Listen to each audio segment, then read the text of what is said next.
Assalamualaikum warahmatullahi wabarakatuh. Perkenalkan, nama saya Devi Nur Aima dengan NIM 22402066, program studi perbankan syariah. Nah, video ini saya buat untuk memenuhi tugas ujian akhir semester saya pada mata kuliah kajian teks Arab yang dibimbing langsung oleh Bapak Ali Nur Rafiq. Nah, kali ini kita akan membahas materi dari kelompok 7 sampai dengan kelompok 12. Nah, langsung saja materi kelompok 7. Faslun baladi yubtilu sholat. Nah, sholat fardu itu ada 5 ya. Zuhur, asar, maghrib, isya, dan subuh. Nah, sholat menurut bahasa yaitu artinya berdoa. Sedangkan menurut istilah syara ialah salah satu macam ibadah yang terdiri dari beberapa bacaan dan perbuatan yang diawali dengan takbiratul ihram dan diakhiri dengan salam.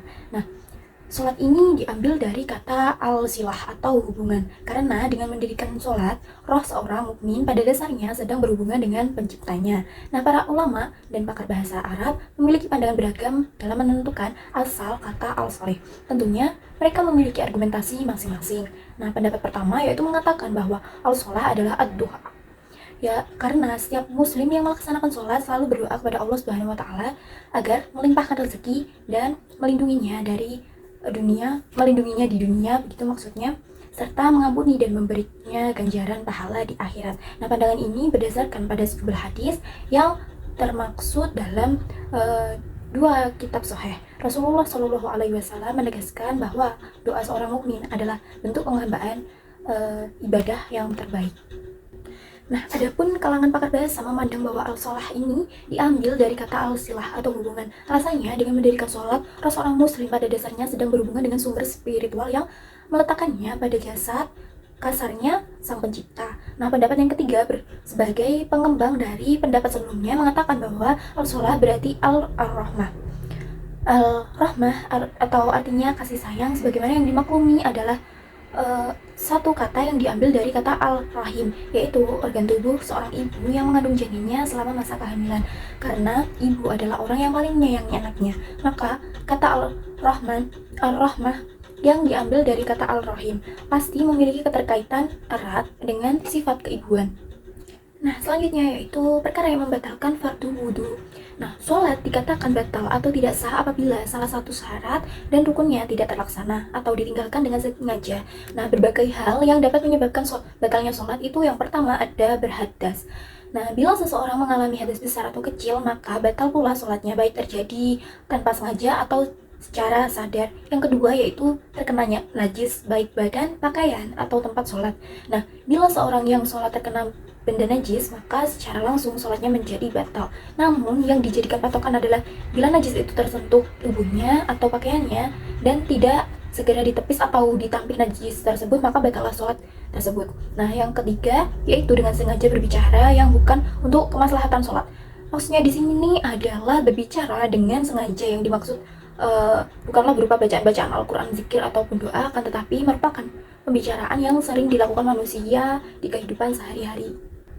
Yang keempat yaitu terbukanya aurat. Nah, bila seseorang yang sedang melakukan sholat tiba-tiba terbuka auratnya secara sengaja, maka sholatnya otomatis menjadi batal. Nah, bila dilakukan dalam waktu yang singkat ataupun terbuka dalam keadaan atau waktu yang lama, namun jika auratnya terbuka tanpa disengaja dan bukan dalam waktu yang lama, maksudnya hanya terbuka sekilas begitu dan langsung ditutupi lagi, maka sholatnya tidak batal. Yang kelima yaitu mengubah niat sholat. Misalnya ingin memutuskan sholat. Nah, seseorang yang sedang sholat lalu tiba-tiba berbetik niat untuk tidak sholat di dalam hatinya, maka saat itu juga sholatnya itu telah batal. Nah, sebabnya niat telah rusak meski belum melakukan hal-hal yang membatalkan sholat. Selanjutnya yaitu banyak gerakan. Nah, gerakan yang banyak dan berulang-ulang terus dan bukan merupakan gerakan yang terdapat dalam sholat. Mazhab Imam Syafi'i memberikan batasan sampai 3 kali gerakan berturut-turut sehingga seseorang batal dari sholatnya. Selanjutnya membelakangi kiblat. Nah, bila seseorang sholat dengan membelakangi kiblat dengan sengaja atau di dalam sholatnya melakukan gerakan sehingga badannya itu tergeser ke arah hingga membelakangi kiblat, maka sholatnya itu batal dengan sendirinya. Selanjutnya itu tertawa terbahak-bahak sampai tertawanya itu terdengar oleh orang lain. Nah, maksudnya adalah tertawa yang sampai mengeluarkan suara ini apabila batas senyumnya tersenyum, belumlah sampai batal sholatnya. Yang selanjutnya yaitu murtad, artinya keluar dari agama Islam. Nah, orang yang sedang melakukan sholat lalu tiba-tiba murtad, maka batal sholatnya. Selanjutnya yaitu waktu diharamkannya sholat sunnah. Nah, waktu kaharoh tahrim adalah waktu di mana haram melakukan sholat. Nah, pada sebagian waktu syariat mengharamkan untuk melaksanakan sholat sunnah, sebagian sholat sunnah, dan menghukumi sholat yang dilakukan adalah tidak sah. Waktu yang diharamkan untuk melaksanakan sebagian sholat yaitu 1. Mulai terbit matahari sampai naik seukuran 1 tombak. Yang kedua, apabila matahari berada pada posisi tengah langit atau istiwa Syam, maka haram melakukan sholat sunnah kecuali pada istiwa hari Jumat. Selanjutnya, mulai tampak cahaya kuning sampai terbenamnya matahari. Lalu, setelah sholat subuh sampai terbitnya matahari. Dan yang terakhir yaitu setelah sholat asar sampai terbenamnya matahari, meskipun telah dilakukan dengan cara jamak takdim. Nah, memasuki materi yang kedua atau makalah yang ke-8, yaitu dengan judul Faslun Sholatul Jamaah atau sholat jamaah.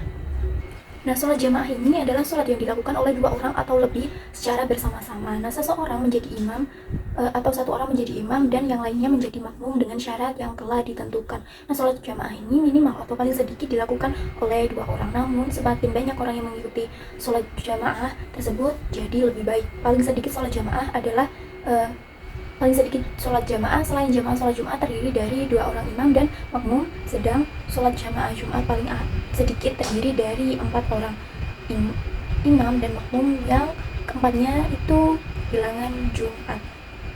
Nah, tata cara sholat jamaah ini tidak jauh berbeda dengan sholat sendirian. Hanya saja ada beberapa aturan khusus sholat jamaah yang perlu diperhatikan agar mendapat pahala sholat jamaah. Di antaranya aturan khusus itu, yang pertama, makmum dan dalam sholat jamaah. Yang pertama, mengikuti gerakan imam. Nah, karena sholat jamaah dipimpin imam, maka makmum wajib mengikuti keseluruhan gerakan imam. Nah, sholat berjamaah ini biasanya jadi batal kalau makmum tidak mengikuti gerakan imam. Jadi, kalau imam sujud, makmum harus ikut sujud, begitu seterusnya. Yang kedua, yaitu makmum berdiri di belakang imam. Nah, posisi makmum saat sholat berjamaah harus berada di belakang imam. Minimal tumit makmum tidak boleh mendahului tumit imam. Kalau posisi makmum di depan imam, maka sholat berjamaahnya tidak sah. Yang ketiga, mengetahui gerakan imam. Nah, makmum harus mengetahui setiap gerakan imam. Kalau makmum berada di jauh dari imam, dia harus memastikan bahwa dia bisa mengetahui gerakan imam supaya dia tidak ketinggalan atau terlambat. Yang keempat, imam dan makmum berada di dalam satu masjid. Nah, jarak antara makmum dan imam tidak boleh terlalu jauh dan harus berada dalam satu masjid. Meskipun makmum berada di luar masjid, seperti sholat di teras masjid, karena saking ramainya jamaah, itu tetap sah selama masih dalam satu masjid dan makmum bisa mengetahui gerakan imam. Sekarang sudah ada pengeras suara sehingga orang yang berada di teras masjid itu masih bisa mengetahui gerakan imam. Yang kelima, yaitu makmum niat mengikuti imam. Nah, niat ini sangat penting dalam Islam. Sebab itu makmum harus berniat mengikuti imam dalam hatinya pada saat takbiratul ihram. Nah, kalau dia tidak mengikuti niat imam, maka sholat berjamaahnya tidak sah. Yang dimaksud dengan mengikuti imam ini adalah mengikuti gerakan-gerakan imam sholat dengan tanpa mendahului atau membarenginya atau telat dalam mengikutinya. Nah, selanjutnya imam dalam sholat berjamaah. Dijelaskan tentang siapa yang berhak menjadi imam dan beberapa adab terkait dengannya sebagaimana poin-poin berikut ini. Nah, penilaian ini tentu berdasarkan sudut pandang syariat. Di antaranya yang harus menjadi penilaian saat menjadi imam ialah yang pertama, jika seseorang sebagai tamu, maka yang berhak menjadi imam adalah tuan rumah jika tuan rumah tidak layak menjadi imam. Nah, selanjutnya yang kedua yaitu penguasa lebih berhak menjadi imam atau yang mewakilkannya, maka tidak boleh maju menjadi imam kecuali atas izinnya. Begitu juga orang yang dituju oleh penguasa sebagai imam yang disebut dengan imam rawatib. Yang ketiga, kefasihan dan kealiman dirinya. Maksudnya di sini adalah jika ada yang lebih fasih dalam membawakan bacaan Al-Quran dan lebih alim, sebaiknya dia mendahulukan orang tersebut.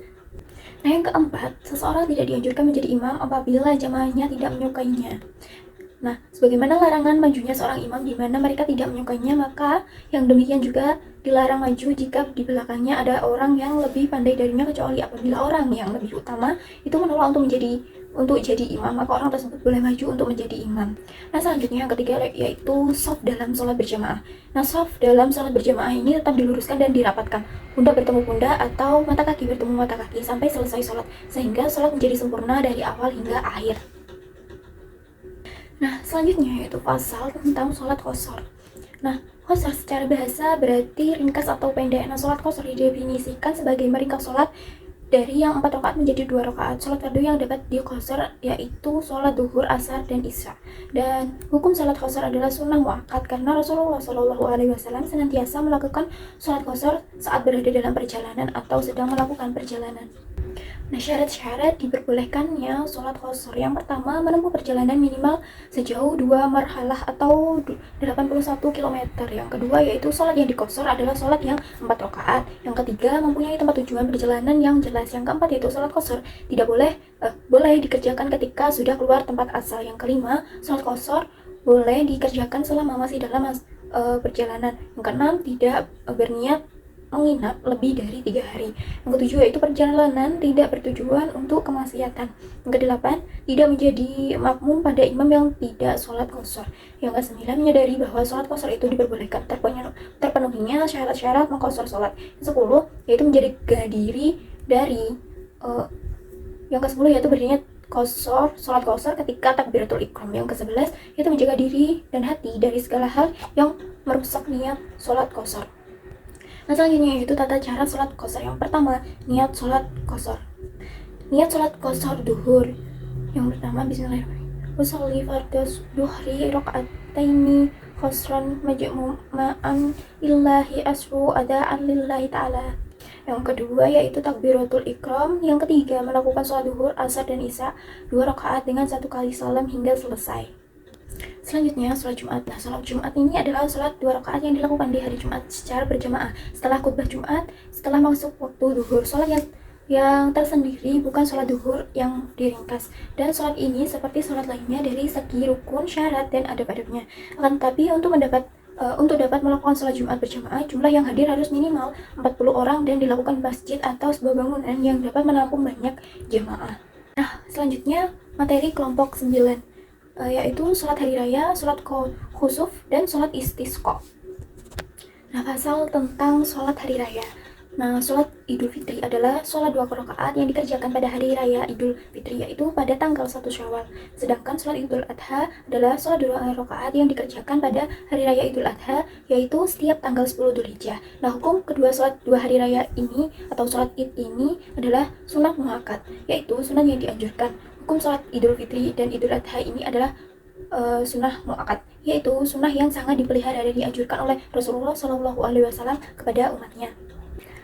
Nah, untuk waktu pelaksanaan sholat Idul Fitri ini dimulai sejak matahari mulai meninggi sampai tergelincirnya sampai sempurna. Adapun bagi sholat Idul Adha lebih diutamakan untuk dikerjakan pada awal waktu, sehingga memungkinkan bagi para jamaah untuk menyembelih hewan kurbannya setelah mengerjakannya. Hal ini didasarkan pada hadis dari Al-Bara, di mana ia menceritakan, aku pernah mendengar Rasulullah SAW berkhutbah secara bersabda, sesungguhnya sesuatu yang kami awali dari hari ini adalah mengerjakan sholat, kemudian kembali pulang dan membeli kurban. Barang siapa yang mengerjakan hal itu, maka ia telah menjalankan sunnah kami. Hadis riwayat Imam Al-Bukhari.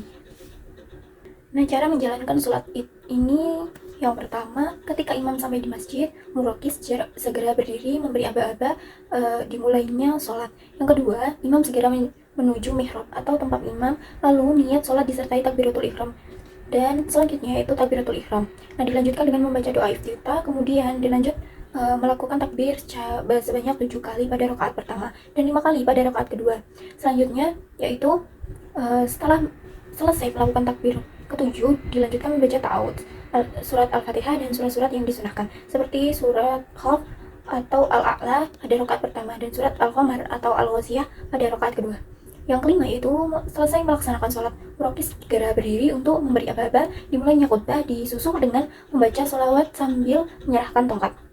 Yang keenam yaitu setelah itu khotib menuju mimbar khutbah.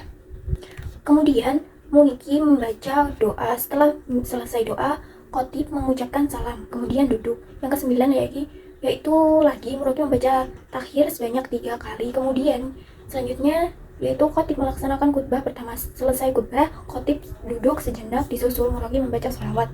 Yang ke-11 yaitu selesai duduk khatib melanjutkan dengan khutbah kedua sampai selesai. Nah, selanjutnya pasal tentang sholat khauf atau gerhana. Nah, sholat gerhana ini termasuk sholat sunat muakkad dan apabila terlambat maka tidak diqodho. Sholat gerhana matahari dan sholat bulan itu 2 rakaat. Dalam setiap rakaat ada 2 kali berdiri dengan memanjangkan bacaan di dalamnya dan 2 kali ruku dengan memperbanyak bacaan tasbih di dalamnya, tidak dalam sujud. Sesudah sholat dibacakan 2 khutbah. Selanjutnya, tata cara pelaksanaan sholat khauf.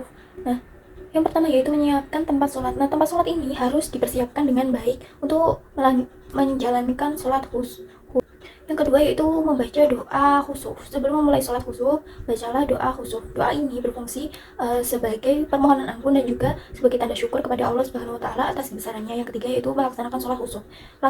Pelaksanaan ini seperti sholat sunnah yang lain. Bacalah takbiratul ihram untuk memulai sholat, kemudian diikuti gerakan seperti sholat biasa.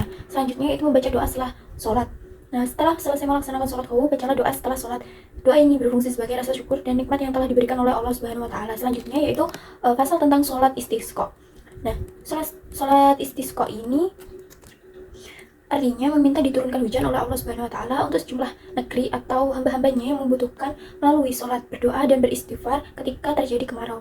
Ibnu Qudamah berkata, sholat istisqa hukumnya sunnah muakkad, ditetapkan oleh sunnah Rasulullah Shallallahu Alaihi Wasallam dan Khulafaur Rasyidin. Nah, hukum sholat istisqa ini termasuk sholat sunnah yang sangat dianjurkan sekali atau sunnah muakkad, di mana Rasulullah Shallallahu Alaihi Wasallam pun telah melaksanakan dan juga beliau telah memberitahukannya kepada orang-orang agar ikut serta untuk pergi ke tempat pelaksanaan sholat istisqa.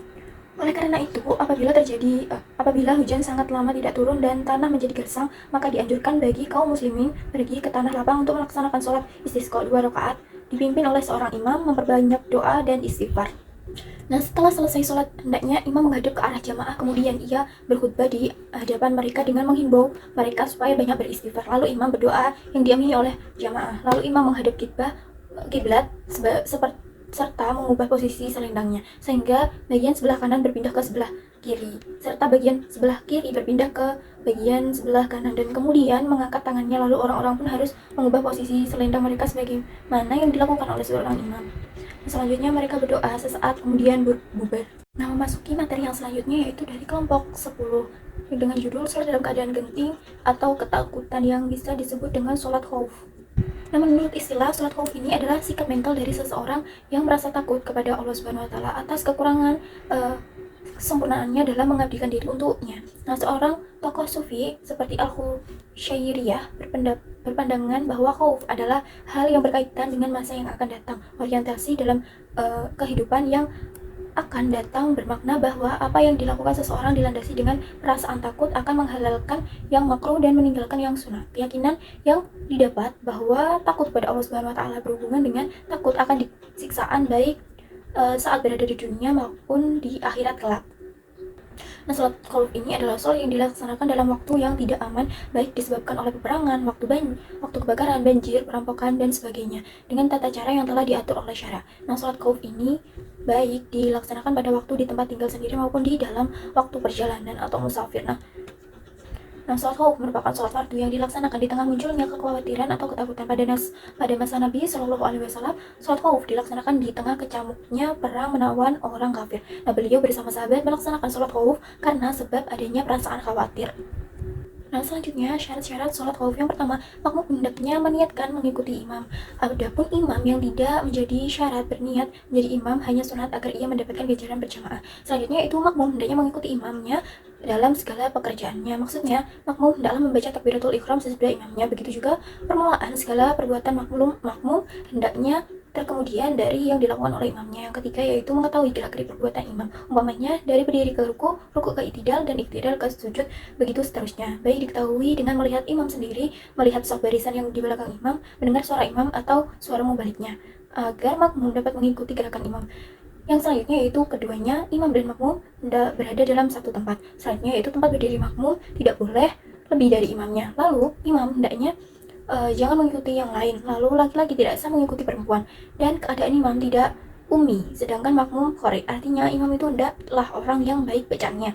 Selanjutnya, janganlah makmum beriman kepada orang yang mengetahui bahwa sholatnya tidak sah atau batal. Nah, terdapat tata krama imam dalam melaksanakan sholat jamaah, yaitu yang pertama menghadapkan yang lebih berhak menjadi imam, lalu meluruskan shaf, imam memperpendek sholatnya, lalu yang terakhir yaitu imam menoleh setelah salam. Nah, adapun tata krama yang harus dimiliki oleh makmum antara lain yang pertama, posisi ahli agama, berilmu, dan tua di belakang imam, dan bersaf yang baik. Lalu makmum beritiba atau mengikuti imam. Selanjutnya yaitu mengucap amin setelah imam membaca surat Al-Fatihah. Nah, penyebab rasa takut dan khawatir beserta tata cara pelaksanaan sholat khauf. Nah, musuh yang pertama yaitu musuh akan menyerang dari arah kiblat. Yang pertama, pada rakaat pertama imam mengatur barisan sholat menjadi 2 atau lebih. Yang kedua, imam melaksanakan sholat bersama barisan pertama dan shaf kedua secara bersamaan. Yang ketiga yaitu imam dan kedua barisan melaksanakan takbiratul ihram hingga ruku bersama-sama. Yang keempat yaitu imam dan barisan melaksanakan takbiratul ihram atau melakukan sujud, sedangkan barisan kedua tetap berdiri untuk berjaga-jaga. Setelah imam dan barisan pertama bangkit dari sujudnya dan berdiri seperti semula, maka barisan kedua melakukan sujud, sedangkan imam dan pertama berjaga-jaga. Pada rakaat kedua, barisan kedua ikut sujud bersama imam, sedangkan barisan pertama berjaga-jaga. Sedangkan yang ketujuh yaitu ketika imam dan barisan kedua melakukan sujud dan duduk tasyahud, maka barisan pertama menyusulnya. Yang kedelapan yaitu imam, barisan kedua dan barisan pertama melaksanakan tasyahud bersama disusul mengakhiri sholat dengan salam. Selanjutnya materi kelompok 11 atau makalah yang ke-11 dengan judul kitab zakat sampai ternak yang bercampur aduk. Nah, harta yang wajib dizakati. Zakat dapat memperbaiki keadaan orang-orang kaya serta menjaga mereka dari kekikiran dan selainnya. Oleh karenanya, mereka berhak mendapatkan pujian dan sanjungan. Yang kedua yaitu binatang ternak. Nah, tentang kewajiban zakat dalam jenis-jenis ini ada sebagian besar syaratnya ditujukan dalam dalil Bukhari yang meriwayatkan dari Anas bin Malik radhiyallahu anhu bahwa Abu Bakar radhiyallahu anhu menuliskan surat untuknya dan mengutusnya ke Bahrain. Di bagian awal Abu Bakar menulis dengan nama Allah yang Maha Pengasih lagi Maha Penyayang. Ini adalah kewajiban zakat yang difardukan oleh Rasulullah SAW kepada kaum muslimin. Barang siapa memintanya dari kaum muslimin dengan cara sebenarnya, maka berikanlah kepadanya. Barang siapa meminta lebih, maka jangan diberi. Di dalam surat di atas juga disebutkan jenis-jenis binatang ternak yang wajib dizakati serta dijelaskan nisab dan kewajibannya. Semua akan dijelaskan secara terpisah pada bagiannya masing-masing. Yang ketiga yaitu barang berharga. Yang keempat yaitu hasil pertanian. Yang kelima buah-buahan. Yang keenam yaitu barang dagangan. Nah, permulaan nisab unta adalah 5 ekor. Dalam 5 ekor ini dikeluarkan zakat 1 kambing. Dalam 10 ekor unta dikeluarkan 2 kambing dan dalam 15 ekor unta dikeluarkan 3 kambing. Nah, dan dalam 25 unta dikeluarkan 1 ekor anak unta berumur 1 tahun lebih, dan dalam 36 unta dikeluarkan 1 ekor anak unta berumur 2 tahun lebih. 61 ekor unta dikeluarkan 1 ekor anak unta berumur 4 tahun lebih. Dalam 76 unta dikeluarkan 2 ekor anak unta berumur 2 tahun lebih. Dalam 91 unta dikeluarkan 2 ekor anak unta berumur 3 tahun lebih, dan dalam 40 ekor unta dikeluarkan zakatnya 1 ekor anak unta yang berumur 2 tahun atau lebih, dan setiap 50 ekor zakatnya 1 ekor anak yang berumur lebih 3 tahun. Nah, permulaan nisab sapi itu 30 ekor. Untuk jumlah ini zakatnya 1 ekor tabi atau anak sapi jantan yang berumur 1 tahun dan masuk tahun kedua. 40 ekor sapi adalah 1 ekor musinah, anak sapi betina yang berumur 2 tahun dan masuk tahun ketiga, dan begitu seterusnya. Nah, permulaan nisab kambing yaitu 40. 1 ekor kambing jaza'ah yang telah tinggal gigi serinya, boleh juga yang berumur 1-2 tahun meskipun belum cepat gigi serinya, atau 1 ekor kambing betina tasniyah yang telah tanggal giginya serinya, boleh juga berumur 2-3 tahun meskipun belum tanggal giginya. Kemudian untuk seterusnya, bagi tiap-tiap 100 ekor zakatnya 1 ekor biri-biri dengan keadaan gigi atau umur seperti yang telah disebutkan. Nah, 2 orang yang berserikat atau memiliki kambing mengeluarkan zakat kambingnya dengan 7 macam syarat. Yang pertama yaitu jika tempat penyimpanan ternak itu 1, yang kedua tempat melepaskannya, yang ketiga tempat mengembalanya, yang keempat jantannya, yang kelima yaitu tempat minumnya, yang keenam pemerahnya, lalu tempat pemerahnya. Selanjutnya materi kelompok 11 atau makalah yang ke-11 dengan judul Kitab Zakat Sampai Ternak yang Bercampur Aduk. Nah, harta yang wajib dizakati. Zakat dapat memperbaiki keadaan orang-orang kaya serta menjaga mereka dari kekikiran dan selainnya. Oleh karenanya, mereka berhak mendapatkan pujian dan sanjungan.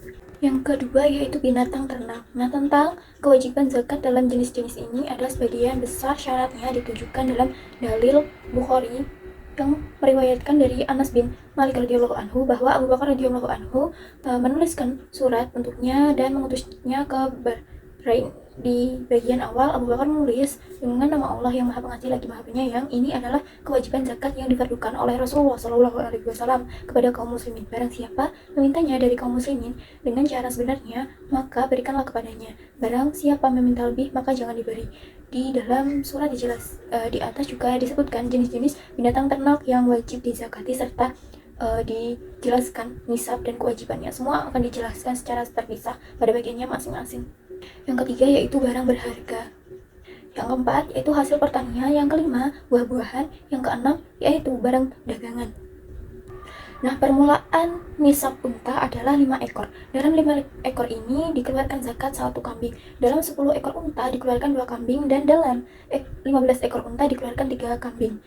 Nah, dan dalam 25 unta dikeluarkan 1 ekor anak unta berumur 1 tahun lebih dan dalam 36 unta dikeluarkan 1 ekor anak unta berumur 2 tahun lebih. 61 ekor unta dikeluarkan 1 ekor anak unta berumur 4 tahun lebih. Dalam 76 unta dikeluarkan 2 ekor anak unta berumur 2 tahun lebih. Dalam 91 unta dikeluarkan 2 ekor anak unta berumur 3 tahun lebih dan dalam 40 ekor unta dikeluarkan zakatnya 1 ekor anak unta yang berumur 2 tahun atau lebih dan setiap 50 ekor zakatnya 1 ekor anak yang berumur lebih 3 tahun.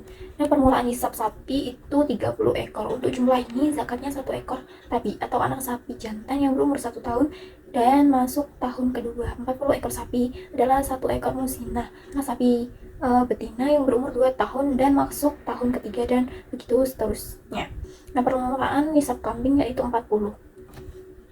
1 ekor kambing Zaah yang telah tinggal gigi serinya. Boleh juga yang berumur 1-2 tahun meskipun belum cepat gigi serinya, atau 1 ekor kambing betina tasniyah yang telah tanggal giginya serinya. Boleh juga berumur 2-3 tahun meskipun belum tanggal giginya. Kemudian untuk seterusnya bagi tiap-tiap 100 ekor zakatnya 1 ekor biri-biri dengan keadaan gigi atau umur seperti yang telah disebutkan. Nah, 2 orang yang berserikat atau memiliki kambing mengeluarkan zakat kambingnya dengan 7 macam syarat. Yang pertama yaitu jika tempat penyimpanan ternak itu 1, yang kedua tempat melepaskannya, yang ketiga tempat mengembalanya, yang keempat jantannya, yang kelima yaitu tempat minumnya, yang keenam pemerahnya, lalu tempat pemerahnya. Nah, pembahasan yang terakhir yaitu dari kelompok 12 dengan judul nisabnya zakat emas. Zakat emas dan perak. Nah, nisab emas adalah 20 miskal atau 96 gram. Untuk jumlah ini zakatnya seperempatnya 10 atau 2,5% yaitu sama dengan 1/2 miskal. Untuk selebihnya dizakati menurut perhitungan. Nah, nisab perak adalah 200 dirham, 200 atau 200 talan atau 672 gram. Untuk jumlah ini zakatnya seperempatnya 10-nya 2,5 yaitu sama dengan 5 dirham. Nah, zakat pertanian. Nah, nisab hasil pertanian dan buah-buahan itu 5 ausuk yaitu 1.600 kaki menurut neraca negeri Irak. Untuk selebihnya untuk dizakati harus dizakati menurut perhitungannya. Dan untuk jumlah 5 ausuk tersebut jika diairi dengan air hujan atau air sungai yang mengalir sendiri ke sawah, maka zakatnya 1/10-nya yaitu 10%. Jika diairi dengan air sungai atau perigi yang ditimba dengan kerekan atau alat penyiram yang digerakkan oleh tenaga binatang, maka zakatnya 0,5/10 atau 5%. Selanjutnya, zakat perdagangan. Nah, hendaklah dihitung barang-barang perdagangan itu ketika akhir tahun dengan harga beberapa barang-barang itu telah dibeli dan diwajibkan dikeluarkan dari harga barang-barang dagangan itu jika telah mencapai nisabnya, seperempatnya, 10-nya, atau 2,5%. Nah, apabila yang telah digali dari tambang emas dan perak harus dikeluarkan zakat daripadanya seperempatnya, 10. yaitu 2,5 ketika itu juga. Dan apa yang didapat dari rizaq atau barang-barang terpendam dari zaman jahiliyah, zakatnya adalah 1/5 atau 20%. Yang selanjutnya itu zakat fitrah. Nah, zakat fitrah wajib zakat fitrah karena 3 hal. Yang pertama yaitu Islam, terbenamnya matahari pada akhir bulan Ramadan. Yang ketiga yaitu adanya berlebihan dari makanan keluarganya untuk hari itu. Nah, golongan penerima zakat. Nah, perhitungan zakat emas dan perak. Nah, emas dan perak ini adalah sesuatu yang dijadikan mata uang. Nah, pengertian tersebut merujuk pada ada ilat emas dan perak, yaitu nama yang berkembang dalam nukut. Maksudnya emas dan perak ini bisa menjadikan filosofi profit jika diinvestasikan. Setiap uang kertas sebagai alat ukur atau mata uang.